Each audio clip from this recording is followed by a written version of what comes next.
আজকে হাসবেন্ডকে continental dish রেঁধে খাওয়ালাম। রেস্টুরেন্টে গিয়ে খেতে চাইছিল। বললাম যেতে হবে না, বাড়িতেই বানিয়ে দিচ্ছি। আর অনেকটা খরচাও বাঁচিয়ে দিলাম ওর। বাজার থেকে কাটিয়ে বেশ বড় বড় ভেটকি মাছের ফিলে নিয়ে এসেছিল। কিন্তু আমরা বাড়িতে ৪ জন মেম্বার, তাই যাতে সবার হয় তার জন্য এটাকে মাঝখান থেকে কেটে আবার এরম টুকরো করে নিয়েছি। এবার সেগুলোকে নুন, গোলমরিচের গুঁড়ো আর একটু পাতিলেবুর রস দিয়ে ভালো করে ম্যারিনেট করে রাখছি ১০ থেকে ১৫ মিনিট। আর এদিকে ডিমের সাদা অংশ নিয়েছি ২ টো, মানে ২ টো ডিমের সাদা অংশ নিয়েছি। তার মধ্যে একটু পাতিলেবুর রস, একটু নুন, গোলমরিচের গুঁড়ো দিয়ে ভালো করে মিশিয়ে তার মধ্যে দিয়ে দিচ্ছি ২ চামচ ময়দা আর তার সাথে একটু রসুন কুচনো বা রসুন বাটা। এবার সবগুলোকে ভালো করে মিশিয়ে নিয়ে মাছগুলোকে ম্যারিনেট করে রাখছি। সাথে দিচ্ছি ১ চামচ অলিভ অয়েল। তোমরা চাইলে যেকোনো সাদা তেলও দিতে পারো। আর এর জন্য আমি কিছু সবজিকে বড়, বড় লম্বা, লম্বা করে কেটে নিয়েছি। এবার মাছগুলোকে শ্যালো ফ্রাই করে নিচ্ছি।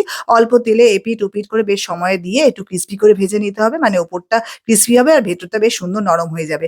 এবার ওই ফ্রাইং প্যানের মধ্যে অল্প একটু রসুন কুচনো সাদা তেলের মধ্যে দিয়ে তারপর সব সবজিগুলোকে দিয়ে একটু অরিগ্যানো, গোলমরিচের গুঁড়ো, লঙ্কার গুঁড়ো, নুন দিয়ে শ্যালো ফ্রাই করে নিয়ে নামিয়ে রাখছি। এবার সেই ফ্রাইং প্যানের মধ্যে দিয়ে দিচ্ছি ২ চামচ মাখন আর খানিকটা লেবুর রস। এটা দিয়ে আমি একটা লেমন বাটার সস তৈরি করে নিচ্ছি। এটা নিভিয়াজে করতে হবে। এবার সার্ভ করবার পালা। গরম, গরম মাছের ফিলেটা তার সাথে লেমন বাটার সস ওপর থেকে একটু ছড়িয়ে দিলাম, সাথেও দিয়ে দিলাম আর তার সাথে শ্যালো সবজি ফ্রাই গুলো দিয়ে দিলাম। ব্যাস তৈরি হয়ে গেল garlic grill fish with lemon butter sauce. Dinner বা লাঞ্চের জন্য এটা কমপ্লিট মিল। ওয়েট লস জনিত দারুণ উপকারী।